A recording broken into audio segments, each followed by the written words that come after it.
Psalms, Book 1, Psalm 1. Blessed is the man who does not walk in the counsel of the wicked, or stand in the way of sinners, or sit in the seat of mockers. But his delight is in the law of the Lord, and on his law he meditates day and night. He is like a tree planted by streams of water, which yields its fruit in season, and whose leaf does not wither. Whatever he does prospers. Not so the wicked. They are like chaff that the wind blows away. Therefore the wicked will not stand in the judgment, nor sinners in the assembly of the righteous. For the Lord watches over the way of the righteous, but the way of the wicked will perish. Psalm 2. Why do the nations conspire, and the peoples plot in vain? The kings of the earth take their stand, and the rulers gather together against the Lord and against his anointed one.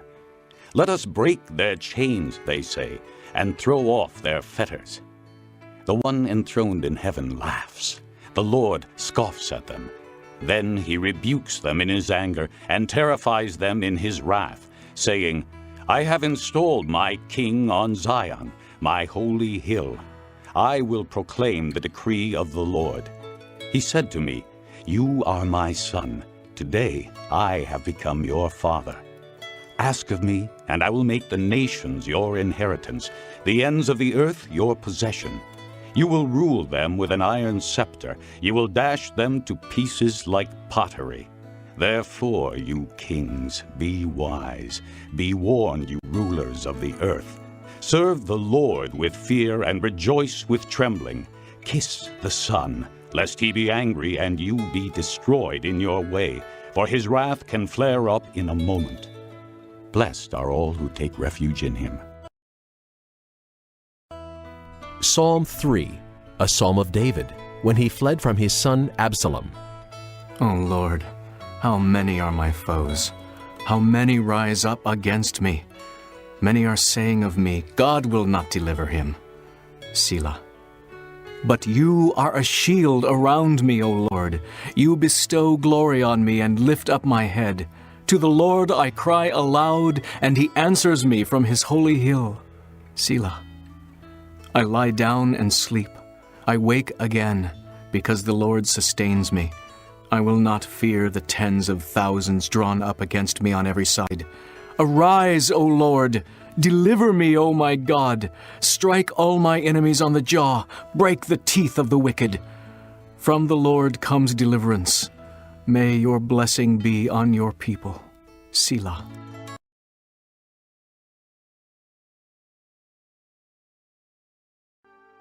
Chapter 17. When they had passed through Amphipolis and Apollonia, they came to Thessalonica, where there was a Jewish synagogue. As his custom was, Paul went into the synagogue, and on 3 Sabbath days he reasoned with them from the Scriptures, explaining and proving that the Christ had to suffer and rise from the dead. This Jesus I am proclaiming to you is the Christ, he said. Some of the Jews were persuaded and joined Paul and Silas, as did a large number of God-fearing Greeks and not a few prominent women. But the Jews were jealous, so they rounded up some bad characters from the marketplace, formed a mob, and started a riot in the city. They rushed to Jason's house in search of Paul and Silas in order to bring them out to the crowd. But when they did not find them, they dragged Jason and some other brothers before the city officials, shouting, These men who have caused trouble all over the world have now come here, and Jason has welcomed them into his house. They are all defying Caesar's decrees, saying that there is another king, one called Jesus. When they heard this, the crowd and the city officials were thrown into turmoil. Then they made Jason and the others post bond and let them go. As soon as it was night, the brothers sent Paul and Silas away to Berea. On arriving there, they went to the Jewish synagogue. Now the Bereans were of more noble character than the Thessalonians, for they received the message with great eagerness and examined the Scriptures every day to see if what Paul said was true. Many of the Jews believed, as did also a number of prominent Greek women and many Greek men. When the Jews in Thessalonica learned that Paul was preaching the word of God at Berea, they went there too, agitating the crowds and stirring them up. The brothers immediately sent Paul to the coast, but Silas and Timothy stayed at Berea.